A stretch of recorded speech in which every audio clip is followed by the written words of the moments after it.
ഈശോ മിശിഹായിക്ക് സ്തുതിയായിരിക്കട്ടെ. തപസ്സുകാലം നമ്മളിന്ന് ധ്യാനിക്കുന്നത് മത്തായിയുടെ വിശുദ്ധ സുവിശേഷം 18-ാം അധ്യായം 21 മുതൽ 35 വരെയുള്ള വാക്യങ്ങളാണ്.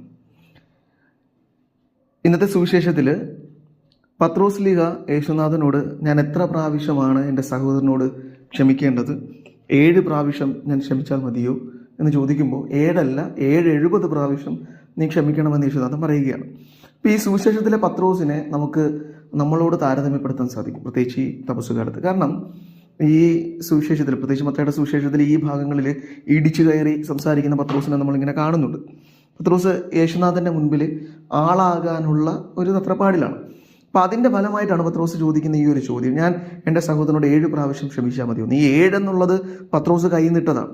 കാരണം അവരുടെ നിലനിന്നിരുന്ന നിയമം അനുസരിച്ച് 3 പ്രാവശ്യം ക്ഷമിക്കണമെന്നാണ്. പ്രത്യേകിച്ച് റബ്ബികൾ പഠിപ്പിച്ചിരുന്നതും ആമോസിൻ്റെ പുസ്തകത്തിലുള്ള ഒരു ഭാഗം, അതിൽ ദൈവം 3 പ്രാവശ്യം ക്ഷമിക്കുകയും 4ാമത് ശിക്ഷ നൽകുകയും ചെയ്യുന്നൊരു ഭാഗമാണ്. അപ്പോൾ അതുപോലെ ദൈവം ക്ഷമിക്കുന്നത് പോലെ മനുഷ്യനും ക്ഷമിച്ചാൽ മതി എന്നൊക്കെയുള്ളൊരു പഠനത്തിൽ നിന്നാണ്. അപ്പോൾ ഇതിവിടെ പത്രോസ് ആ 3ൻ്റെ കൂടെ 3 കൂട്ടി 1 കൂടി ആഡ് ചെയ്തിട്ടാണ് ചോദിക്കുന്നത് 7 പ്രാവശ്യം ക്ഷമിച്ചാൽ മതിയെന്ന്. അപ്പോൾ എൻ്റെ വിശാലമായ ഹൃദയം ഞാൻ ഇങ്ങനെ ക്ഷമിക്കാൻ തയ്യാറാണെന്ന് കാണിക്കാനാണ്. അവിടെ യേശുനാഥൻ പത്രോസിനെ തിരുത്തുന്നത് 7 അല്ല 70 പ്രാവശ്യം എന്ന് പറഞ്ഞുകൊണ്ടാണ്. അപ്പം അതിൻ്റെ അർത്ഥം ഇത്രയാണ്, നിങ്ങൾ എത്രമാത്രം ക്ഷമിക്കാവോ അത്രമാത്രം ക്ഷമിക്കണം.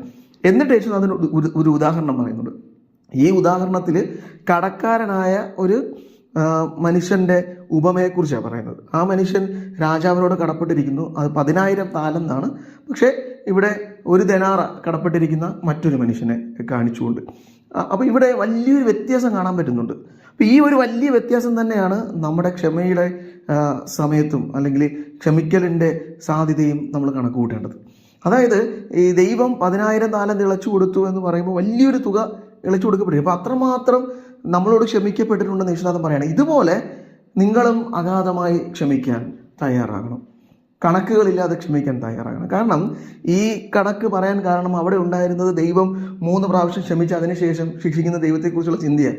അവിടെയാണ് ദൈവം അങ്ങനെയല്ല, ദൈവം അതിരുകളില്ലാതെ ക്ഷമിക്കുന്നവനാണ്, അതുപോലെ നിങ്ങളും ക്ഷമിക്കണം എന്ന് യേശുനാഥൻ പഠിപ്പിക്കുകയാണ്. ഇത് നമ്മുടെ ജീവിതത്തിലേക്ക് വലിയൊരു പാഠം. പ്രത്യേകിച്ച് ഈ തപസ്സുകാലത്ത് നമ്മൾ ചെയ്യുന്ന പുണ്യപ്രവൃത്തികളൊക്കെ നമ്മളും ചിലപ്പോൾ വിചാരിക്കും, ഞാൻ ഒത്തിരിയധികം പുണ്യപ്രവൃത്തികൾ ചെയ്യുന്നുണ്ട്, പക്ഷെ ഞാൻ എത്രമാത്രം പുണ്യപ്രവൃത്തികൾ ചെയ്താലും അതൊന്നും ഈ ദൈവം നമ്മോട് കാണിച്ച സ്നേഹത്തെയും കരുണയൊക്കെ വെച്ച് ഓർക്കുമ്പോൾ വളരെ തുച്ഛമാണെന്നുള്ള ഒരു ബോധ്യം കൂടെ ഈ സുവിശേഷം നമുക്ക് നൽകണം. അപ്പോൾ എത്രമാത്രം ക്ഷമിക്കാമോ അത്രമാത്രം ആഴത്തിലേക്ക് ക്ഷമിക്കണം. ഇനി ഈ ക്ഷമിക്കുമ്പോൾ നമ്മൾ ദൈവത്തെ മാത്രം ഓർത്ത് ദൈവം എന്നോട് ക്ഷമിച്ചു അതുകൊണ്ട് ഞാൻ ക്ഷമിക്കാൻ കടപ്പെട്ടവനാണ്, അപ്പം അങ്ങനെ ചിന്ത കൊണ്ട് ക്ഷമിക്കുന്നതിനെ കുറിച്ചല്ല യേശുനാഥൻ ഈ സുവിശേഷത്തിൻ്റെ അവസാന ഭാഗത്ത് പറയുന്നത് നിങ്ങൾ ഹൃദയപൂർവ്വം ക്ഷമിക്കാനാണ്. അതായത് ഇത് ഹൃദയത്തിൽ നിന്ന് വരുന്ന സ്വാഭാവികമായ സ്നേഹമായിരിക്കണം. ദൈവം എന്നോട് കാണിച്ചിരിക്കുന്നത് കണക്ക് കൂട്ടലുകൾ കൊണ്ടല്ല, ഞാൻ സ്നേഹിക്കുന്നത് കുറിച്ച് ഓർത്തല്ല ദൈവം എന്നോട് ക്ഷമിച്ചിരിക്കുന്നത്. ദൈവം കണക്കുകളില്ലാതെ അഗാധമായി എന്നോട് ക്ഷമിച്ചു. ഞാനും ഇതുപോലെ ഹൃദയപൂർവ്വം എൻ്റെ സഹോദരങ്ങളോട് ക്ഷമിക്കാൻ കടപ്പെട്ടിരിക്കുന്നവനാണെന്ന് സുവിശേഷം നമ്മെ ഓർമ്മിപ്പിക്കണം. അപ്പോൾ ഈ തിരുവചനം ധ്യാനിക്കുമ്പോൾ ഈ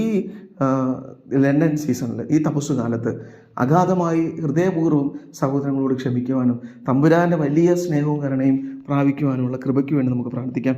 യേശുനാഥൻ അതിന് നമ്മെ സഹായിക്കട്ടെ. ആമേൻ.